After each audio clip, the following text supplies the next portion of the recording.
Hear ye, hear ye, hear ye. The Blount County Legislative Body is now in session with the Honorable Jerome Moon, Chairman, presiding. All persons having business with this Honorable Commission, draw near, give attention, and you shall be heard. God save the United States of America, this great state of Tennessee, and this Honorable Commission. At this time, Heritage High School Air Force Juniors, ROTC, will lead us in the Pledge of Allegiance to the American flag.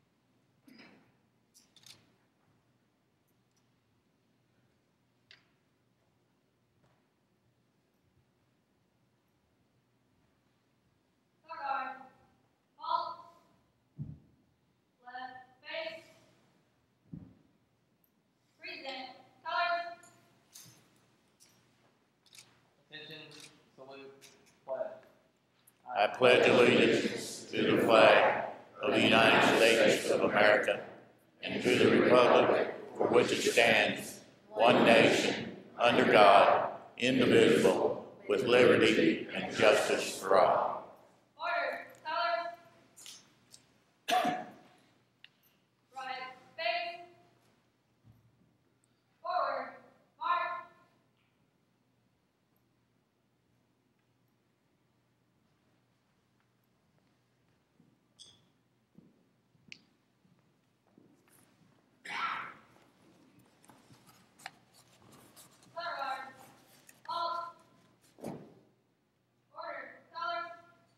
Thank you all. Y'all may be seated.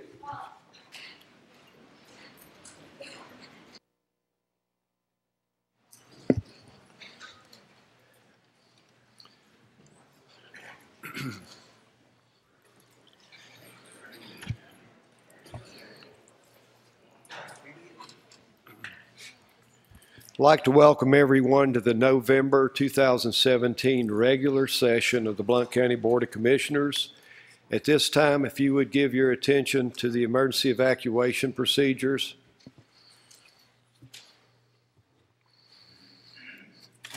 Before we get started, let me read the emergency evacuation procedures. In the event of an emergency evacuation, an alarm will sound. Everyone should exit the building by way of the nearest stairwell in a safe and effective manner. If the nearest stairwell is blocked by smoke, use the other stairwell. Do not use the elevator. Once you have reached the main floor, follow the exit signs to exit the building and quickly proceed away from the building. Please be mindful of others evacuating and of emergency vehicles. Commission will come to order. Are all members signed into the system? Madam Clerk, are you ready to report tonight's attendance? Mr. Chairman, you have 19 members present and 2 absent. Commissioners Bennett and Farmer are absent. Thank you, Madam Clerk. Commissioner Bennett and Commissioner Farmer have work conflicts in their scheduling tonight. The chair will now entertain a motion to set tonight's agenda. Commissioner Carter moves. Is there a second? Commissioner Melton seconds. It has been moved and seconded to set tonight's agenda as published. Commissioner Lewis, you're recognized. Thank you, Mr. Chairman. I'd like to ask for unanimous consent to add 7(1)B to tonight's agenda. Commissioner Lewis, I believe you meant F. Fox. Yeah, F1B. Which is Resolution 1711-007, is that correct? That's correct. Commissioner Lewis asks unanimous consent to add agenda item F1B. Is there objection? Hearing no objection, so ordered. It has been moved and seconded to set the agenda and add item F1B. Are the members ready for the question? If you're in favor of setting the agenda, vote yes. If you're opposed, vote no.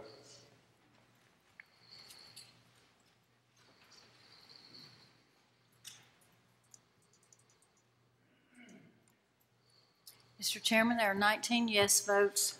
19 yes, 2 absent. The agenda is set. Agenda item B, the consent calendar. The chair will stand for a motion to approve the consent calendar. Commissioner Bowers moves.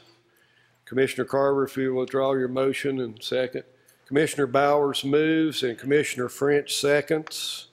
It's been moved and seconded to approve the consent calendar. Discussion. Are the members ready for the question? Vote yes to approve the consent calendar. Vote no not to approve.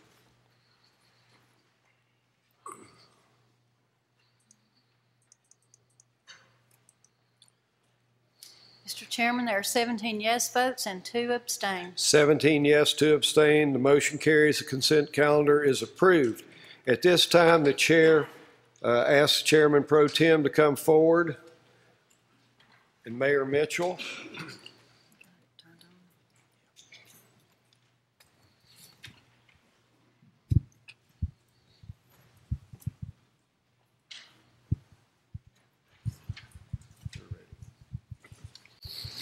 Thank you. I would like to request that all the members of the Veterans Affairs Committee come forward too, please. Ms. Shore, if you guys would.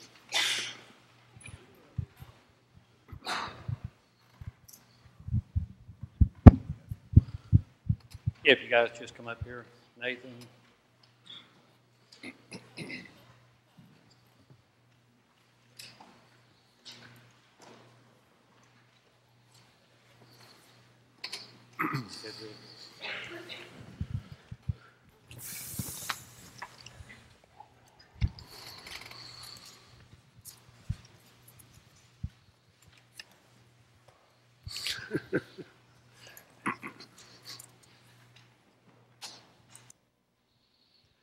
Thank you.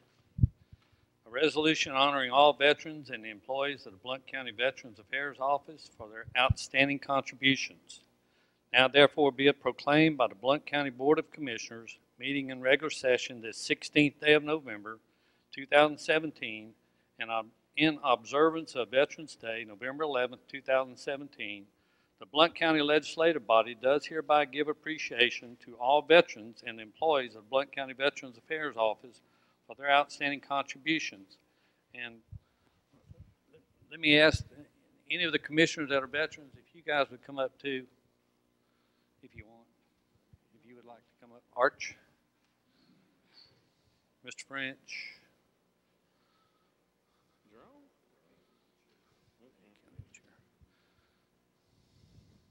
Mr. Carter,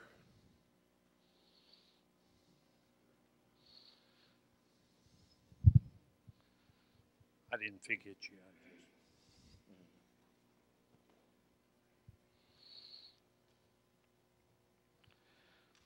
Whereas the Blount County Veterans Affairs Office serves over 11,273 veterans in Blount County and surrounding areas, with expenditures in Blount County, Tennessee for the past 11 years totaling around $321,329,000. And whereas, in addition to bringing $46,853,000 in revenues to Blount County for the year 2016, the employees in the Blount County Veterans Affairs Office, Donna Hatcher, Mark Viscachill, with the leadership of Nathan Weinbaum, have gone the extra mile, continuously serving veterans and their families in Blount County with the utmost respect and concern in assisting them with their needs, while at the same time giving assistance to 6 veterans in receiving Purple Heart medals, 11 veterans in earning honorary high school diplomas, and 1 veteran in receiving a Bronze Star Medal. And whereas Nathan Weinbaum, Veterans Service Officer, first appointed in May 2011, has received many awards since becoming the Blount County Veterans Service Officer, including being named the 2013 County Service Officer of the Year by the Tennessee Department of Veterans Affairs, Certificate of Appreciation from Tennessee Governor Bill Haslam, Certificate of Special Congressional Recognition by Congressman John Duncan Jr. in 2015, and Appreciation Awards from the Veterans of Foreign Wars Post 5154 in 2013 and 2017, as well as Appreciation Award from VFW Post 10855 in 2015, and a special recognition for exceptional service from Veterans of Foreign Wars, District 2 in 2015. And whereas Donna Hatcher, Assistant Director, Service Officer, began her career in public service with Blount County government in 1991 when she became employed by the Blount County Register of Deeds office. And in November 1993 began working in the Blount County Veterans Affairs Office, and while working in the Veterans Affairs Office has given assistance to thousands of veterans and their families in helping them with receiving numerous benefits and compensations, and having also been an invaluable part of the coordination of annual events such as the Veterans Day, Memorial Day, Boys and Girls County Government Day, and Boys State programs. And whereas Mark Viskachil entered the United States Marine Corps as a citizen of the Czech Republic, where he was born.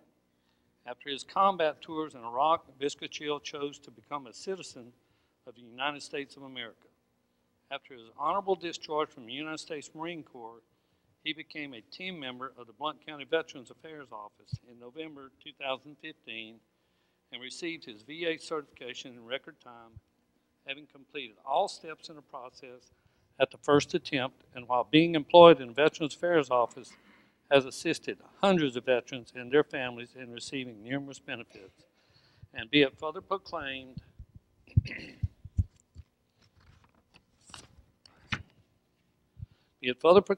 that all veterans and the Veterans Affairs Office staff, Nathan Weinbaum, Donna Hatcher, and Mark Viskachil, are hereby recognized and honored for their outstanding contributions and selfless public service, not only to the Blount County veterans, but also to the families of veterans and to the citizens of Blount County. Thank you, folks. You're doing an awesome job.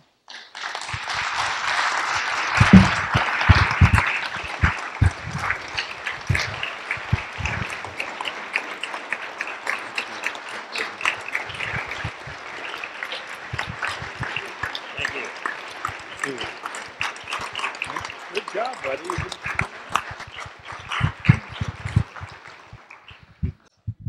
I want to just say that as the mayor, I have an opportunity day in and day out to see the hard work that this office does, that Nathan and Donna and Mark do, and I have a chance almost daily to talk to veterans that have an opportunity to be helped, and they are helped, and they're appreciative of the help they get in this office.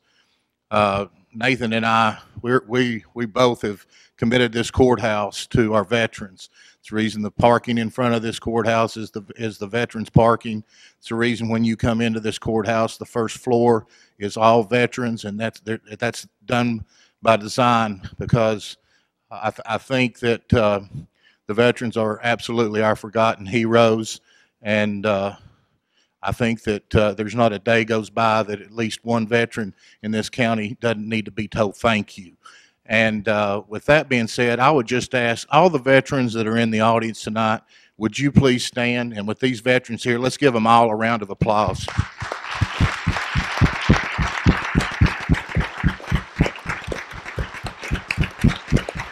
God bless our veterans. Thank you all very much for everything.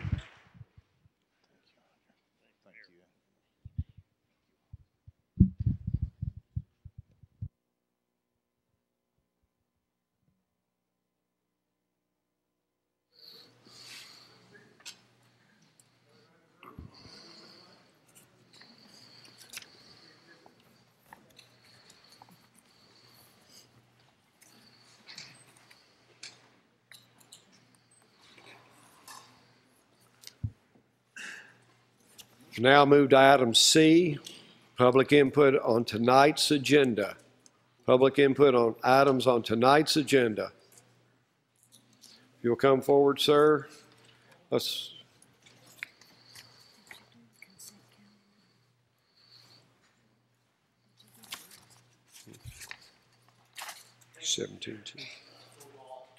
Let me turn your mic on. Now, go ahead, sir. Yeah, Troy Ball, live in District 7. I'll be speaking on item F16 tonight. Pretty sure it's F16, yes. I just want to say that when someone loses, or let's say the untimely or unfortunate circumstances when someone loses a loved one, to those that survive, there's no amount of resources that could seem appropriate. And my condolences to those that are here. But Mr. Chairman, I oppose item F16 because the idea of a duty to report, or as earlier in the 2000s we had Napolitano saying, if you see something, say something. Sometimes that can definitely divert resources away. You can look at a trend that goes around in the gaming community called swatting. If you don't know what that is, look it up. It's pretty scary. I mean, you'll have a 6-man stack on your door, stand in your pajamas because somebody spammed you, essentially made a false call. Sometimes those duty reports too can get out of hand. We had an instance here in Tennessee earlier in the 2000s again, where a man and woman from North Carolina was traveling with their family. He'd got gas and left his wallet on top of the car. And as he pulled out of the gas station in Davidson County, got up to speed on the interstate, his wallet flew off with money flying off the car. Somebody reported it, and by the time he got to Cookeville, it was relayed to Tennessee Highway Patrol and the Cookeville Police Department that it was a robbery in progress. So he was pulled out of the car, him and his wife and his underage child, who's 17, but he's still not an adult, handcuffed, nailed on the ground. The doors were left open. The family pet was, got loose on the highway, and as the person's calling their dog back, they approached the family, and the officer shot the dog right in front of them. So these things, like I said, once again, I mean, we all, we have to live with that day to day, the what ifs, and if we could have done something different. But to think that you should take your citizenry and compel them by the force of law to report something, it takes away that individual judgment that one might have. And so for that, I oppose this item F16. Thank you. Anyone else? Sir, behind Mr. Viscachill, if you'll come forward.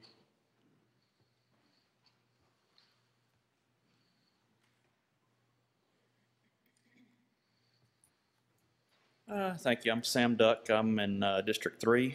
I want to speak against F16, but for F13. New laws often don't solve problems. In fact, sometimes they cause problems.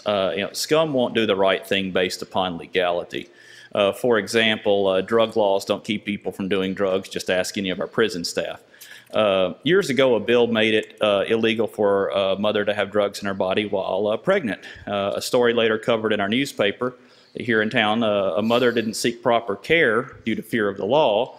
Then a friend wound up driving her to the hospital in an emergency. She gave birth on the side of the road, and then the friend wound up being charged with aiding, abetting, and crime. That's just an example, but this bill does not solve the problem, and it may very well have unforeseen consequences. If you seek salvation via legislation, salvation will not come. I'm going to give you another example. In 1949, I'm sure somebody thought it was a good idea to ban fireworks. Perhaps there was scared some horses, or there was a World War II veteran suffering from shell shock, or maybe there was a house fire, who knows. But the law as it's written is barbaric. It labels fireworks as contraband, prescribes an 1129 penalty as a maximum penalty for mere possession, and has a very blanket definition of fireworks. So technically, if you took one of our minors out of one of our high schools and conducted an abortion on that minor, killing her child without parental consent, that is a lesser offense than possessing a snap and pop in Blount County. If a police officer was delivering a warrant, you pulled out a gun, pointed at his head, confiscated the warrant from the police officer, preventing him from doing his job, that's the equivalent penalty possessing a bottle rocket in Blount County. This law is absurd as it is written and should be repealed. Yet, amazingly, people still shoot fireworks in Blount County despite the consequences of breaking the law. Isn't that amazing? But honestly, I can't think of a better way to celebrate Independence Day than thumbing our nose at a tyrannical law. Thank you.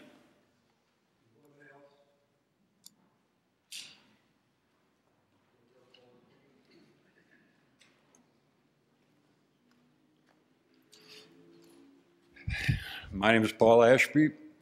You folks know me already. I'm here representing Eric's Law, an opportunity for the people in this room right now to make history. What happens with Eric's Law is that nobody walks away. If you see somebody laying on the side of the road, you're compelled to do something. You're not compelled to stop and lend medical aid or stop traffic. You're compelled to pick up a cell phone or a payphone and call somebody. It doesn't matter if you roll down your window and you start yelling help, because that person cannot. Your job as a U.S. citizen, you're compelled to look out for each other. That is why we end up joining the military. That is why we become law enforcement officers, because we are compelled in our soul to watch out for our fellow man. And that's what this law is about. It's a terrible thing that America has come to the point where we have to have a law for compassion. But in some circumstances, in the most recent past, if somebody had picked up their cell phone, somebody would have lived. Somebody would not have been shot. This is not just about somebody on the side of the road.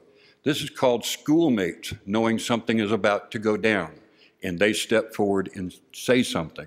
They won't be held reciprocal for having done that. They will have maybe saved one life or many lives. This doesn't stay in school. This is if somebody had seen something in a motel in the Southwest or in a hotel and said something, things could have changed a whole lot. The object of this law is to prevent things from happening.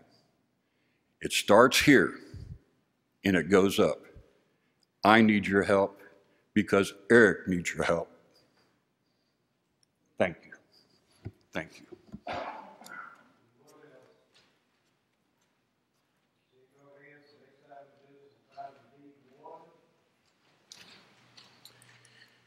Chair will stand for a motion on item D1 to confirm the mayor's appointment of Dodd Crow to the Animal Center Advisory Board. Commissioner Carver moves. Is there a second? Commissioner Lewis seconds. It is moved and seconded to confirm the mayor's appointment of Dodd Crow to the Animal Center Advisory Board. Are the members ready for the question? The motion is to confirm the mayor's appointment of Dodd Crow to the Animal Center Advisory Board. Vote yes to confirm, vote no not to confirm.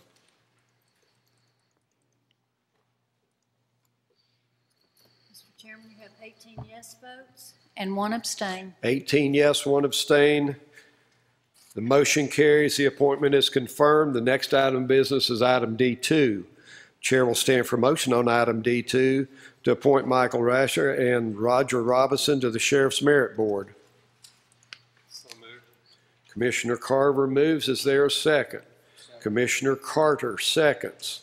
It is moved and seconded to appoint Michael Rasher and Roger Robinson to the Sheriff's Merit Board. Are the members ready for the question? Vote yes to appoint. Vote no not to appoint.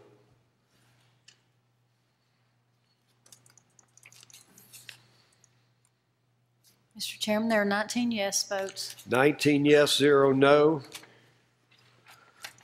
The motion carries. The appointments are made. There's no business under item E. The next item of business is F1A. The chair will stand for a motion on item F1A, Resolution 1711-001, to amend the general county budget by $3,500.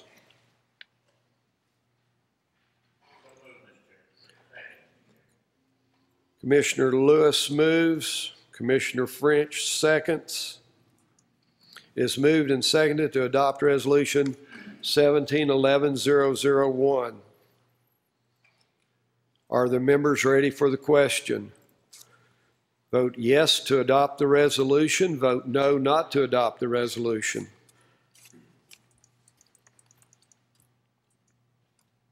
Mr. Chairman, there are 19 yes votes. 19 yes, 0 no. The motion carries. The resolution's adopted. The next item of business is the item that we added.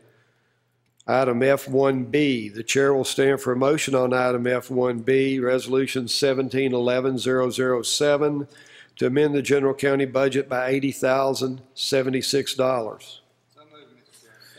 Commissioner Lewis moves and Commissioner King, place your second button, Mr. King.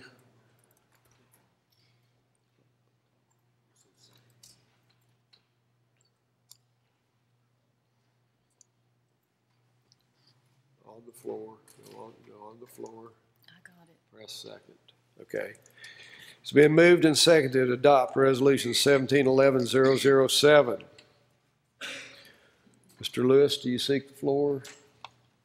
Okay, are the members ready for the question? Vote yes to adopt the resolution. Vote no not to adopt the resolution.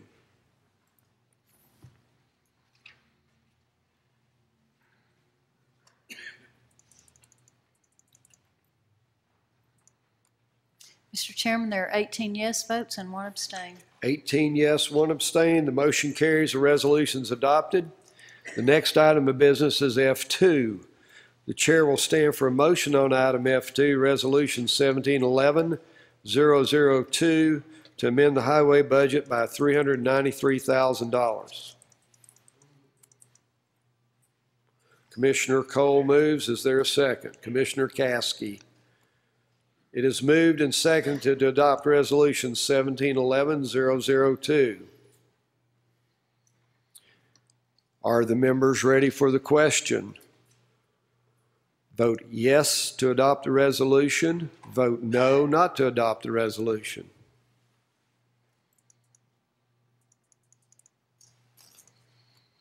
Mr. Chairman, there are 19 yes votes. 19 yes, 0 no. The motion carries. The resolution is adopted. The next item of business is F3. The chair will stand for a motion on agenda item F3, Resolution 1711-006, to amend the library budget by $40,000. Commissioner Carver moves. Is there a second? Commissioner Lewis seconds. It is moved and seconded to adopt Resolution 1711-006. Are the members ready for the question? Vote yes to adopt the resolution. Vote no not to adopt the resolution.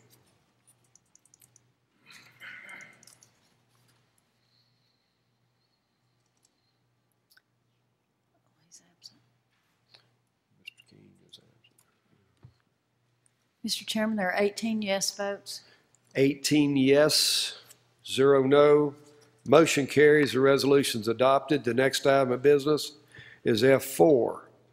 The chair will stand for a motion on item F4, Resolution 1711-003, to amend the general county budget by $1,500.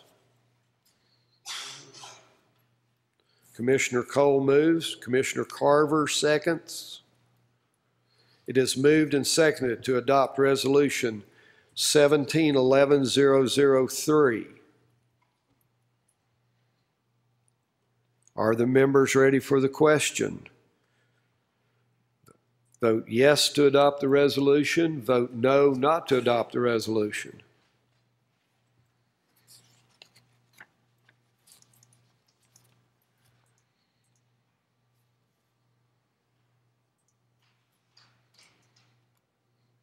Mr. Chairman, there are 18 yes votes. 18 yes, 0 no.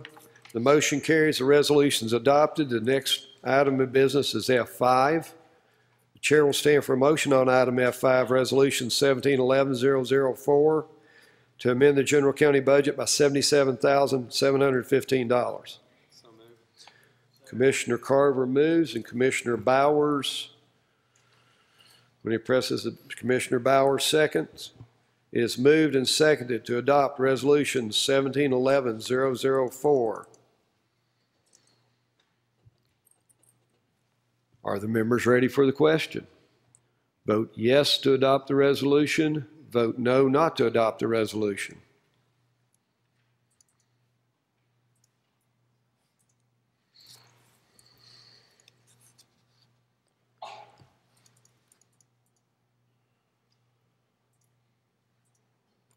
Mr. Chairman, there are 18 yes votes. 18 yes, 0 no. The motion carries. The resolution is adopted. The next item of business is F6. Chair will stand for a motion on item F6, Resolution 1711-005, to approve an interlocal agreement with Louisville, Tennessee. Commissioner Carver moves. Is there a second? Commissioner Lewis seconds. It is moved and seconded to adopt Resolution 1711-005. Are the members ready for the question? Vote yes to adopt the resolution. Vote no not to adopt the resolution.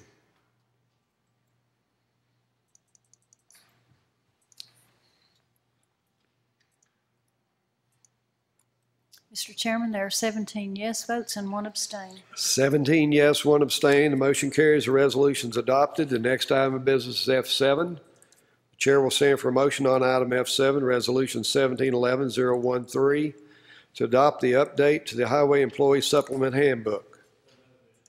Commissioner Caskey moves. Is there a second?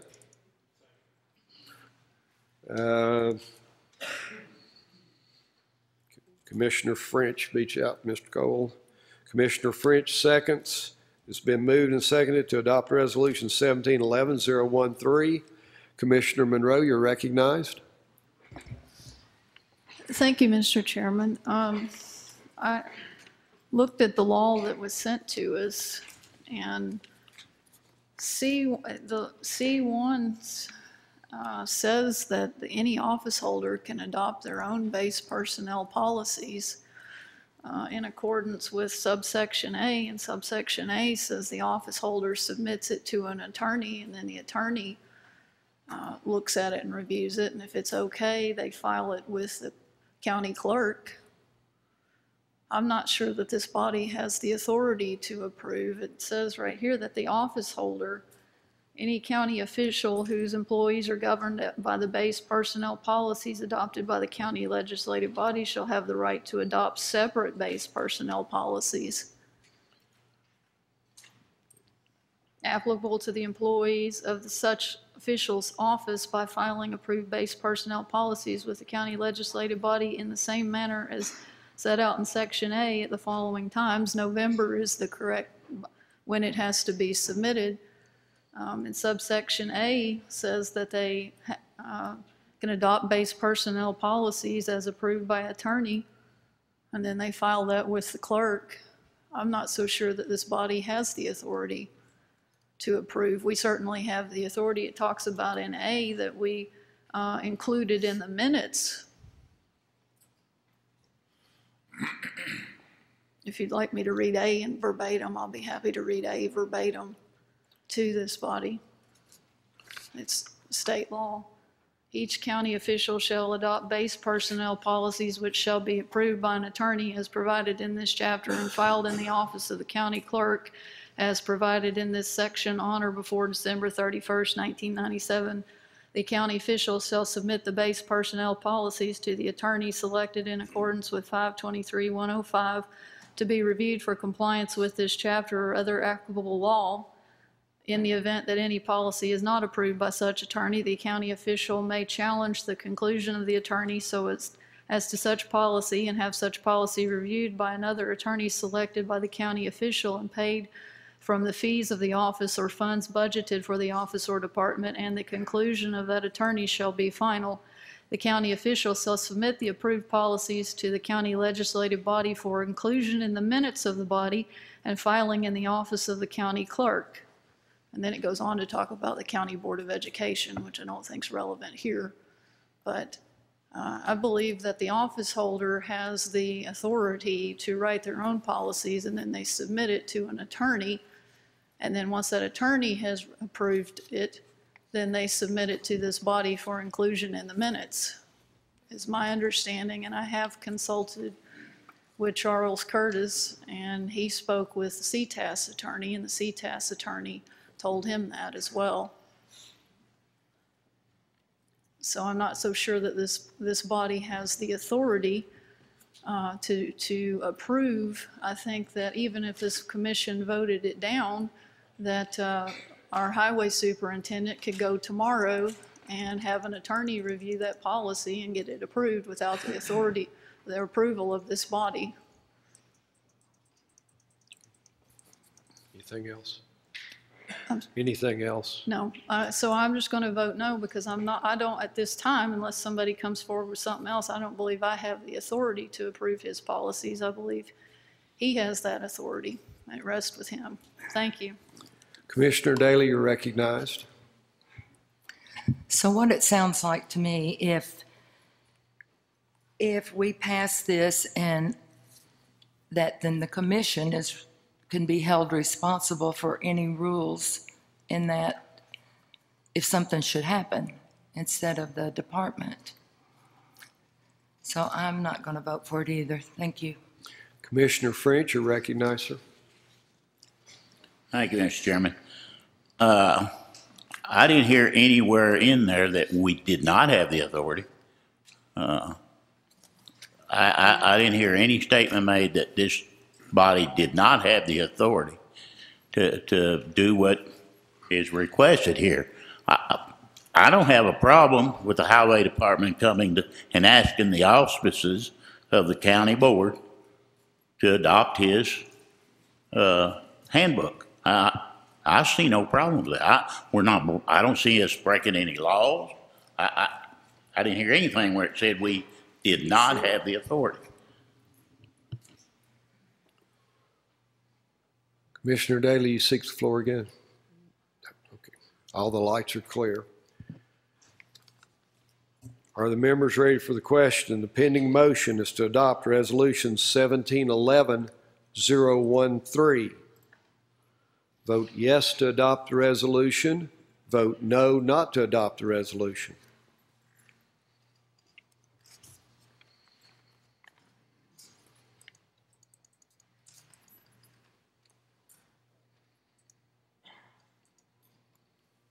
Mr. Chairman, you have 15 yes votes, 3 no votes.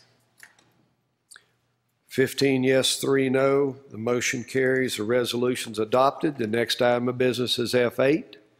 The chair will stand for a motion on item F8, Resolution 1711-014, to amend the zoning resolution of Blount County, Tennessee. Commissioner Allen, your fine voice this evening. Commissioner Carver, do you second? It is moved and seconded to adopt Resolution 1711-014. Are the members ready for the question? The motion is to adopt 1711-014. Vote yes to adopt the resolution. Vote no not to adopt.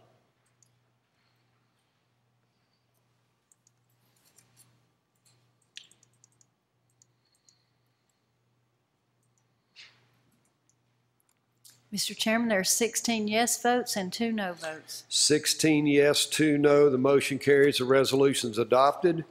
The next item of business is F9. The chair will stand for motion on item F9. Resolution 1711-015 to recommend to the Tennessee General Assembly the naming of the bridge on US 321 Wares Valley Road over Little River, the Corporal Irvin Proctor Memorial Bridge. Sir. Commissioner Carver moves. Is there a second? Commissioner Caskey seconds. Commissioner Allen, you're recognized.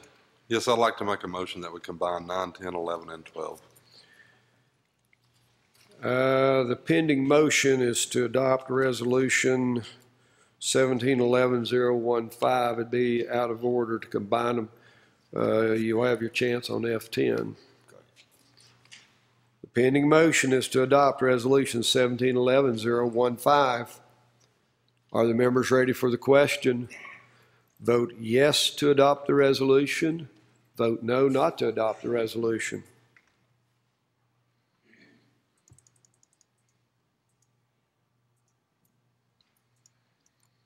Mr. Chairman, there are 18 yes votes. 18 yes, 0 no. The motion carries. The resolution is adopted. Now, the next item of business is F10. The chair will stand for motion on item F10. Resolution 1711-016 to recommend to the General Assembly the naming of the bridge on US 321 West over Crooked Creek, Maryville, Tennessee, the Sergeant Dan Quinn Feazell Memorial Bridge. Commissioner Allen, you're recognized. 10, 12. Is there a second to Commissioner Allen's motion to combine F 10, 11, and 12? Commissioner French seconds. It has been moved and seconded to adopt resolutions 1711-016, 1711-017, and 1711-018. Discussion. Commissioner Caskey, did you call for, do you have your item? Commissioner Caskey, you're recognized. Yes. Thank you, Mr. Chairman. On resolution 1711-018, in the heading, it says resolution naming U.S. Highway 321. Mr. Chairman, I would move to strike naming, the word naming, and insert designating. We are not naming the highway, we are designating the highway. Commissioner Caskey asks unanimous consent on resolution 1711-018 to strike the word naming and insert the word designating as it is in the resolved portion of the resolution. Is that correct? Yes, sir. Is there objection to the amendment? Hearing no objection, so ordered. The pending motion is to adopt resolutions 1711-016, 017, and 018 as amended. Discussion. Are the members ready for the question? Vote yes to adopt the resolutions. Vote no not to adopt the resolutions.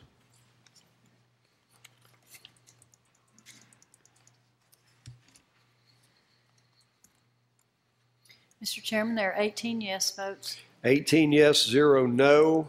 The resolutions are adopted with F12 amended.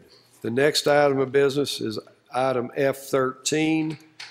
The chair will stand for a motion on item F13, Resolution 1711-019, to urge the Tennessee General Assembly to repeal Private Acts 1949, Chapter number 589 of the Private Acts of Blount County, Tennessee, and any acts amendatory thereto relative to pyrotechnics in Blount County, Tennessee.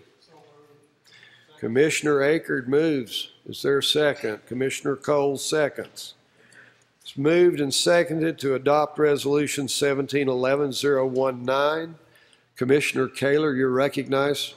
Thank you, Mr. Chairman. Based off of the vote count at the agenda meeting, there's probably nothing that I will say tonight that will sway votes, but I would like for it to be a part of public record that I absolutely do not support this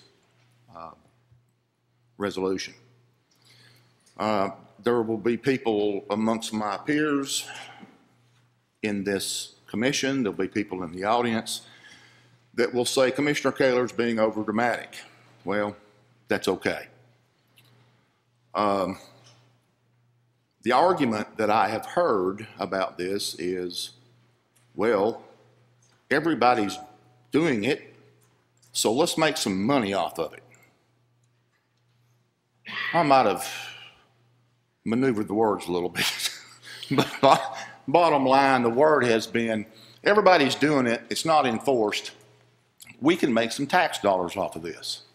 Well, I will not be part of making tax dollars above public safety. You can agree or disagree. I care not, but I will not be a part of it. The other argument is well, not the argument, the fact is that there are a lot of other things that are illegal. Let's run down that list. Marijuana is illegal. Methamphetamine's illegal. Crack cocaine's illegal. I could go on and on and on, but you know what? Unless you live under a rock, people are still doing it. So I think that and I know I'm pushing here, but I am very set on this. I think we're sending a signal that possibly this commission thinks it's more important to make a few paltry dollars and put it above public safety. I don't know if anybody in here, and I dare say there's not, but if anybody in here has ever responded to a call where a 12-year-old boy has been using fireworks, and part of my job was to pick his fingers up off the ground and try and secure them, so maybe they might be able to be reattached. I have, and I'll tell you this, it's not a fond memory, okay? So the only thing that's going to change, whether or not we vote this up or down, it doesn't matter. People are still going to be shooting fireworks on the 4th of July. And the City of Maryville Police Department, Alcoa, the Sheriff's Department are going to be taxed with dealing with that. But the only change is that we're going to be making money off of it. I will not support that. Thank you. Commissioner Bowers, you recognize, sir. Thank you, Mr. Chairman. In contradiction to Commissioner Taylor, in all due respect, he's comparing apples and oranges, I think. This is basically just a resolution urging our state representatives to carry a bill in each house to remove this. At that point, if that happens, it has to come back to this body for a vote, and at that time, we will vote it up or down. Thank you. Commissioner Akerd, you're recognized. Thank you, Mr. Chairman. I have a hard time placing celebration of our country's independence with fireworks in the same category as illegal drugs. I'm not chasing this for tax purposes. We have a letter from our sheriff included in this resolution in support of it because it's happening anyway. And I can't imagine how it's wrong for us to seek permission to do on our own property and have a celebration of our nation's independence on Independence Day. And that's why I'm strongly in support of this. Thank you. Commissioner Kaler, you're recognized, sir. First and foremost, don't ever question my support of celebrating this great country. Do not do that. Shooting fireworks, there's a lot of ways to support this country. Shooting fireworks might be one of them, but do not ever question my loyalty and my support of celebrating this country. Thank you, Commissioner Kaler. Thank you, Commissioner Kaler. Thank you, Commissioner Kaler. Mr. Chairman, I would like to ask permission to ask a question to our mayor. Commissioner Kaler, ask the chair, and we'll get you an answer. Thank you. I would like to ask the mayor, who by chance was the fire marshal for the city of Maryville for numerous years, and actually was the longest serving fire chief in the history of the city of Maryville Fire Department, his opinion on this resolution. And I will not say another word. Thank you. Thank you, Commissioner Kaler. Mayor Mitchell, did you understand the question, sir? Absolutely.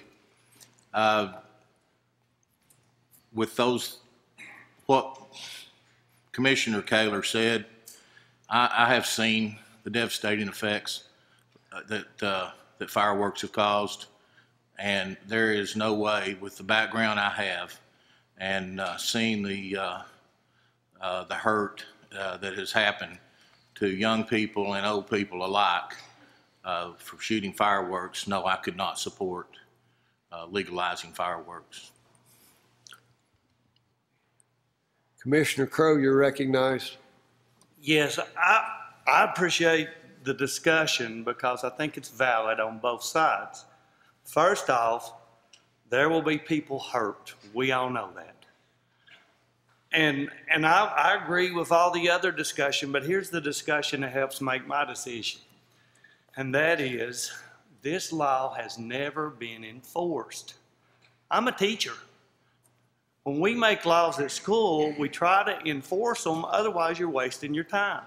If we make a law and we tell the people of Blount County, this is a law, and then we allow them to break it, I'm worried about that. So I agree that people will be hurt, but if we're not going to enforce a law, why have a law? It's sending mixed messages. So for me, my reason is it makes me feel weird to tell people in Blount County, it's a law, but we don't enforce it. So that's why I'm going with my vote. Commissioner Caskey, you're recognized. Thank you, Mr. Chairman. Mr. Chairman, can you tell us what the process would be, the timeline would be for this to go to the legislature? How long would that take? My understanding is there can be no new laws or new enactments until the new legislature is seated. So could you give us some idea of the timeline on this? Thank you, Mr. Chairman. Chair must confess that the only thing I know for certain, tonight it would require 14 votes to repeal a private act. Then it goes to the legislature. I would have to verify if it can be done during this session or not. There's still bills can be placed before the legislature beginning in January when they come back into session. But if it does go through, the private act is repealed, it comes back to this body to be ratified by a 2/3 vote, 14 votes. Now, that's the extent of my knowledge. I don't think there's anyone else tonight that could add to that. If someone else can, if they'd raise their hand. We don't have any member of the House or not a member of the Senate with us. So as it stands, it would require 14 votes for the repeal to start. The General Assembly takes action.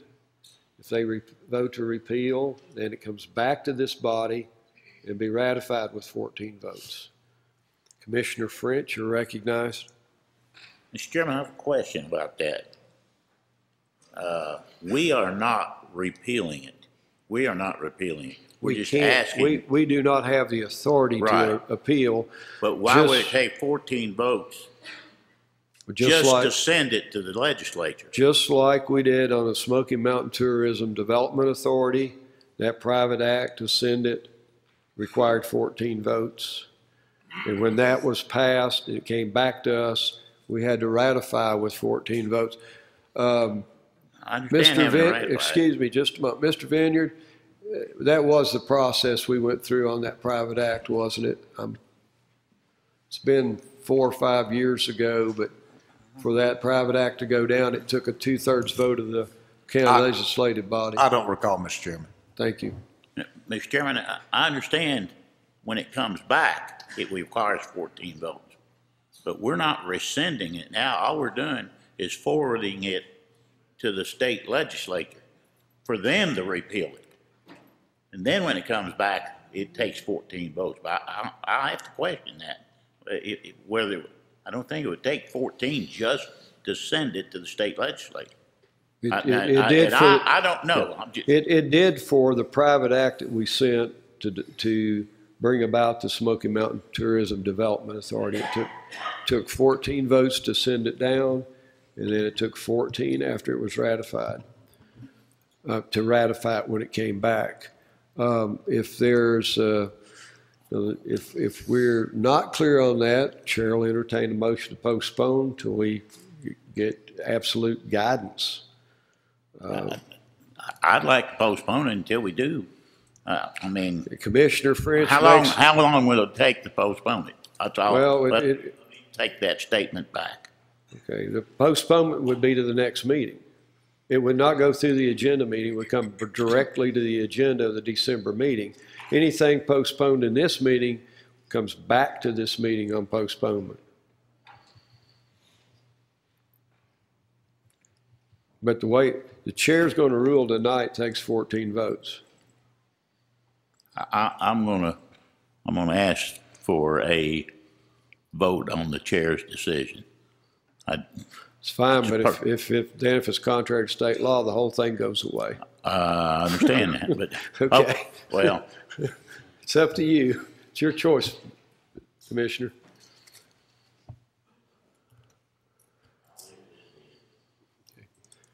Commissioner Lewis, you're recognized for the first time. Thank you, Mr. Chairman. I would move to postpone until the December Agenda Committee. We have a motion by Commissioner Lewis to postpone. Is there a second?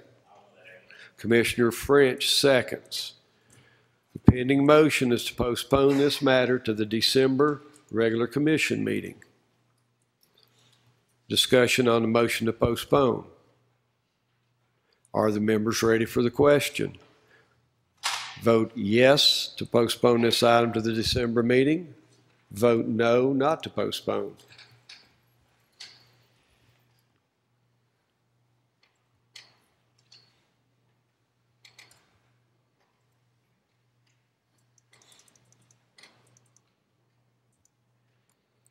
Mr. Chairman, you have 13 yes votes and 5 no votes. 13 yes, 5 no. The motion carries. This item is postponed to the December regular meeting. The next item of business is F14. The chair will stand for motion on item F14. Resolution 1711-021 to approve an interlocal agreement between Blount County, Tennessee and the city of Friendsville. Commissioner Lewis. Okay, Commissioner Lewis moves. Commissioner Carver seconds.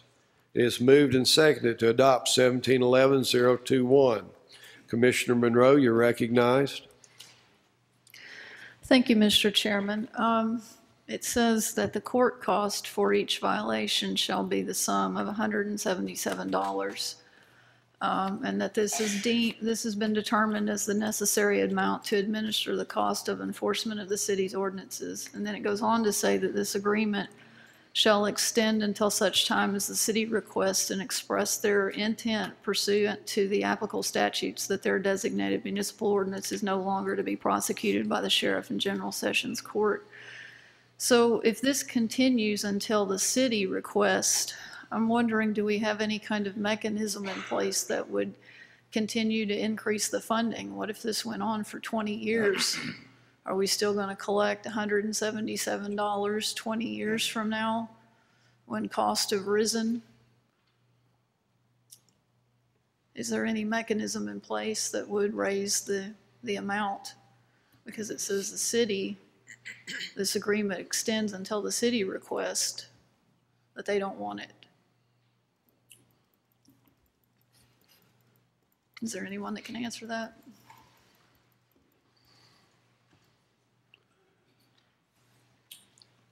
Mr. Vineyard, would you add any comments to the possibility of changing the rates over time? Thank you. Okay, I think that this is a little bit one-sided and that we really need something in here to increase the rate, and I don't see that in this resolution. Thank you. Are the members ready for the question? Pending motion is to adopt Resolution 1711-021. Vote yes to adopt the resolution. Vote no not to adopt.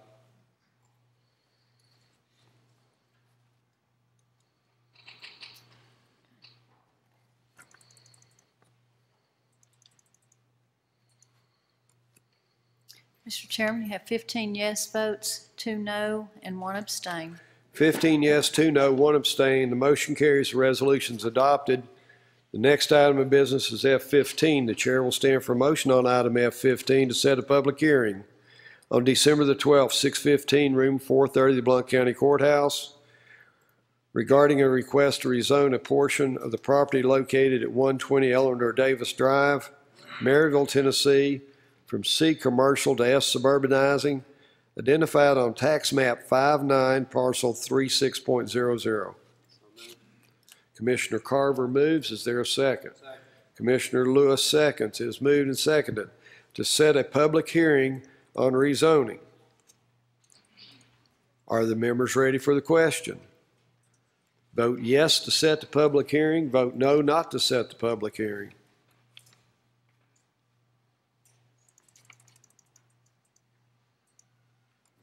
Mr. Chairman, there are 18 yes votes. 18 yes, 0 no. The motion carries. The public hearing is set. The next item of business is F16.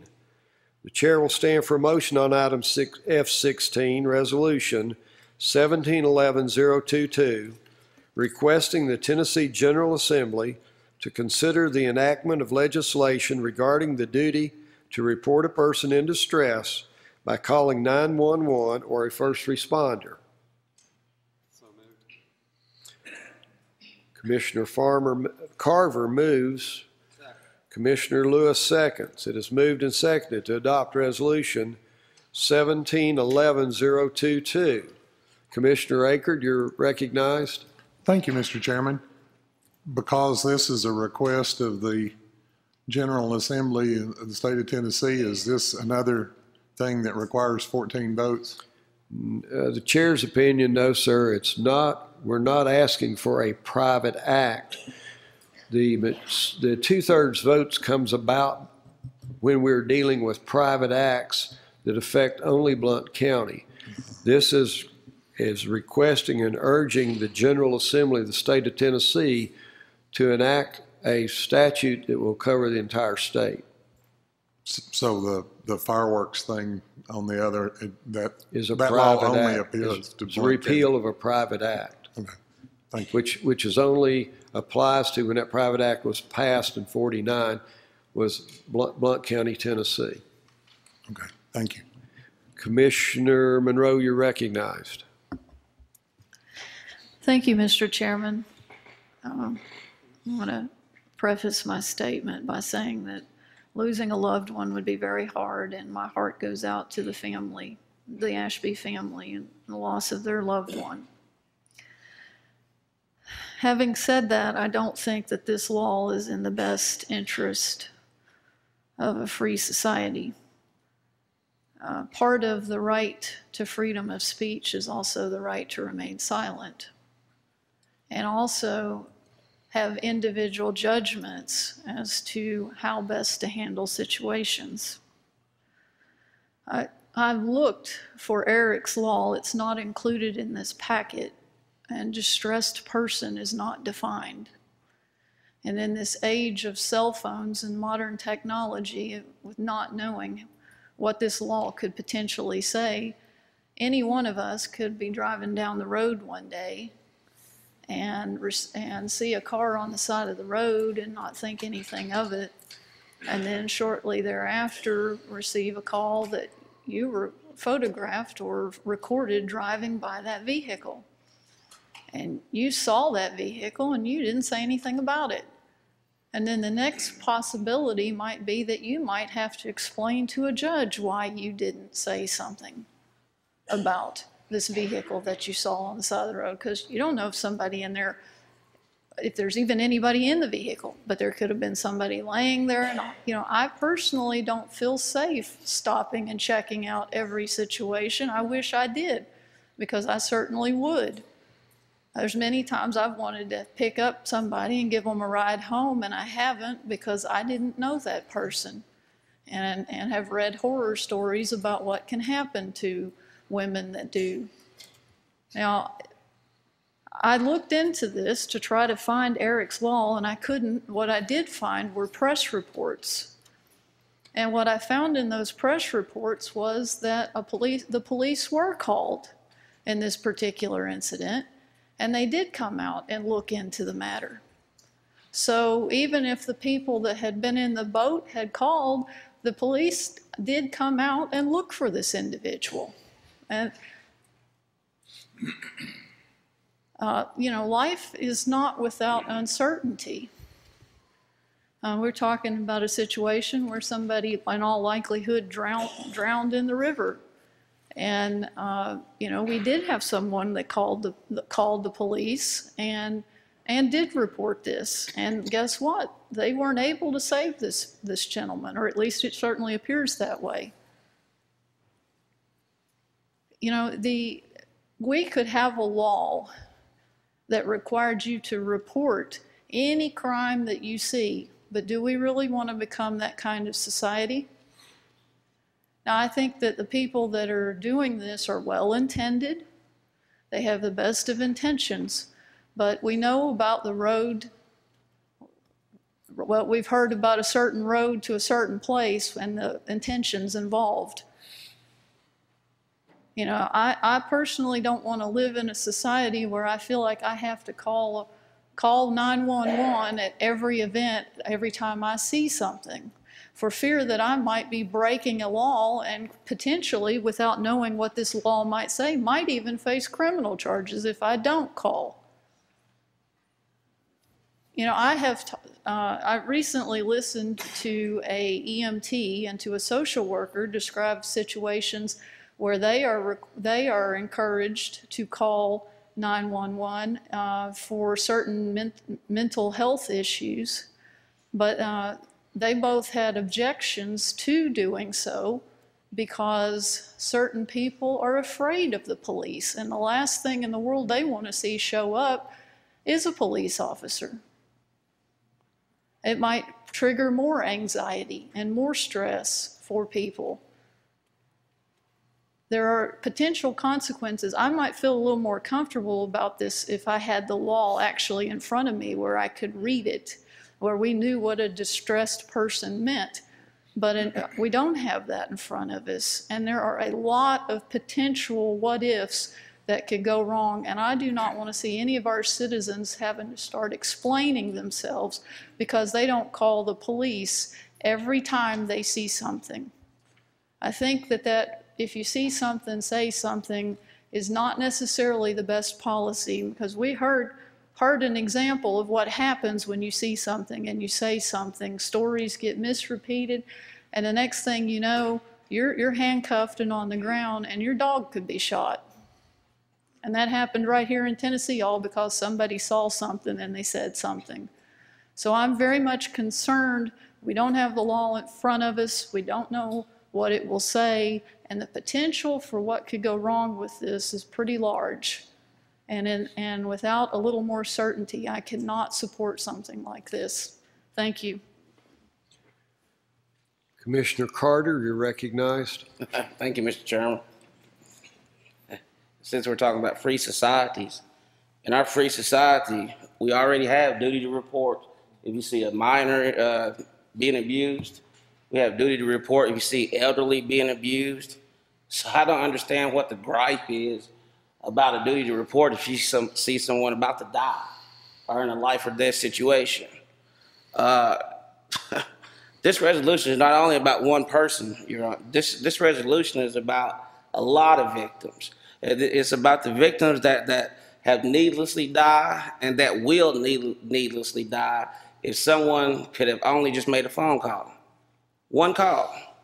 I just don't understand what the holdup is. I've heard talk of wasted resources, and I feel like it's easy to dismiss costs until you're the one that has to pay the price. It's easy to just shuffle it off until it's your family. So all I'm going to do is ask each commissioner before we do make this vote is that we would just look inside ourselves and ask each other, how much would be worth to us if it was our loved one that could be saved by one phone call as opposed to just driving down the road? Thank you, Mr. Chairman. Commissioner Caskey. Okay. Commissioner Caskey, seek the floor. Yes, Mr. Chairman, I can improve on what Commissioner Carter just said. Thank you. Are the members ready for the question? The pending motion is to adopt Resolution 1711-022. Vote yes to adopt the resolution. Vote no not to adopt the resolution.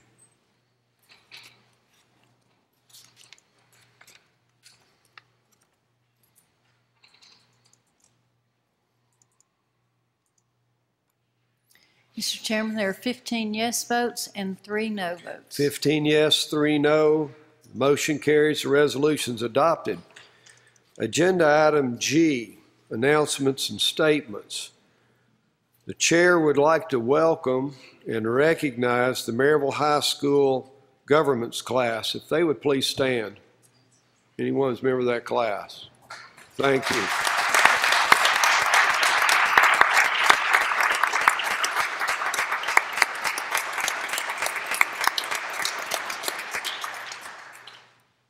Thank you very much, and we appreciate it so much, and you picked a very full agenda tonight, so I think you've got a little bit of a flavor of almost everything.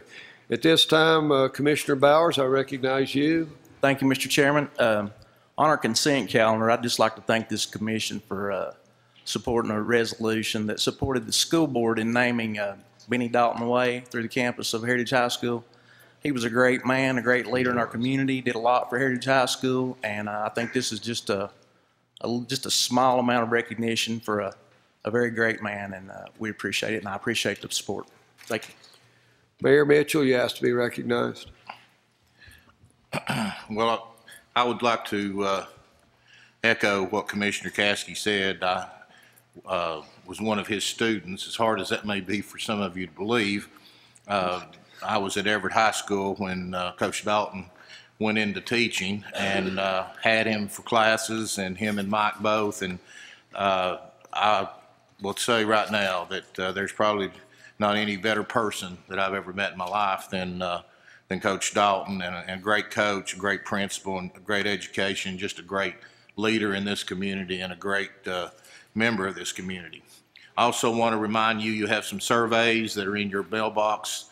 Project Manager Charlie Sterling, and this is related to the Blount County Community Justice Initiative, which has been established.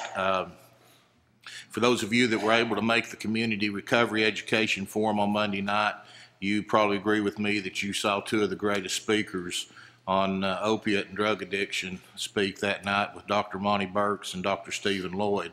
They absolutely blew it away there.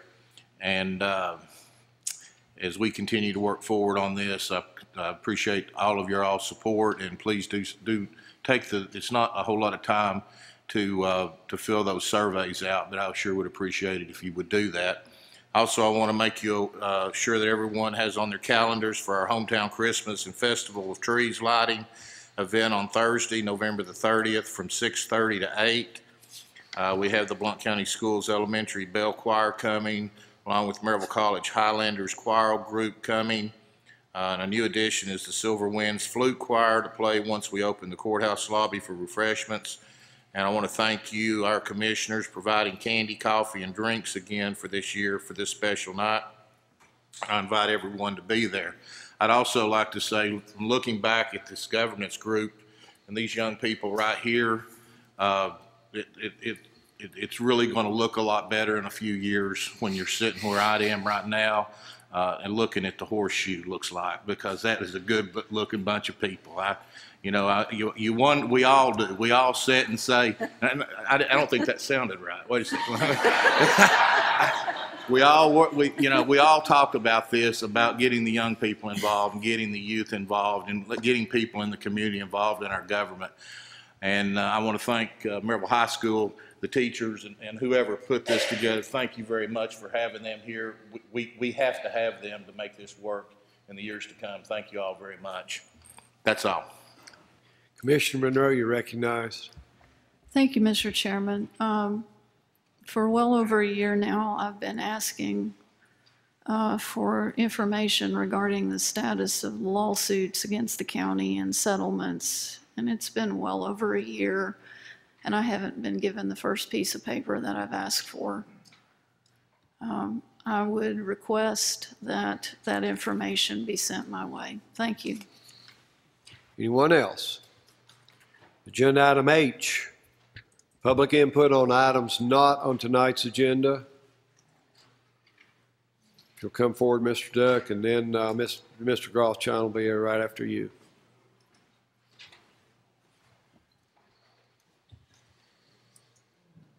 Technically, y'all postponed this at this point, so I'm going to go back to the original subject. I started doing research on the fireworks laws almost as soon as our county commission took a seat. My intention was to have Ms. Monroe and Mr. Akerd submit a bill to repeal it, but one of my biggest challenges was finding the darn thing to begin with. And of all people, Mr. Roy Crawford helped me do the research on that. I personally liked Mr. Crawford quite a bit. Smart guy, too, I might add. But my understanding of the laws regarding private acts is technically it's an act of the state legislature. They do not have to come through the county commission in any form or fashion. That the votes of the county commission are more a matter of tradition. In other words, the General Assembly tends to not pass a private act unless the county asks the General Assembly to pass the private act. And as a matter of, I don't know, respect or whatever, they tend to put in the language of the private act the 2/3 vote, right? If you go and read the private act, it's usually like the last sentence in there, you know, provided 2/3 county. But it's my understanding when I did the research on this is none of that was required. It's just customary, a matter of respect between our General Assembly and our state, that all that really has to happen is the General Assembly just, you know, has a vote and they can toss it if they want to. But in reality, what's probably going to happen is there 2/3 of y'all, the 14, are going to vote for it. They're going to sit there and look at it. Well, 2/3 of the county commission said they wanted it gone. It goes up there. You know, Bob and Doug and Art will have a conversation with their respective branch leaders, and they'll have their up or down vote, and they'll probably have a line in there, and it'll come back to y'all, and you have a vote, and then it'll be done. That's my understanding of it.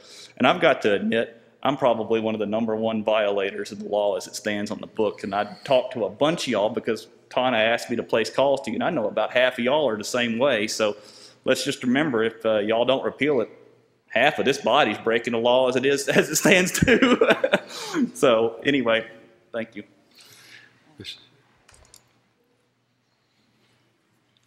Yeah, thank you, Mr. Chairman. Harry Rothschild. I wanted to thank the ladies of the commission for their concern regarding the potential liability for the county regarding this employee's handbook. I listened closely to what was read and what was said, and you know, there was no authoritative information presented for an opposing opinion. And that was really disappointing, Mr. Chairman, because the Commissioner Monroe read the state law very succinctly for us to understand that there is no requirement for this body to assume the responsibility of approving and potentially therefore be accepting the liability for this employee handbook. And it may be a small matter, and Ms. Monroe is very diligent about looking at the details of the matters, and we all weary from the details of the issues of county government, and I applaud her for her persistence in that matter.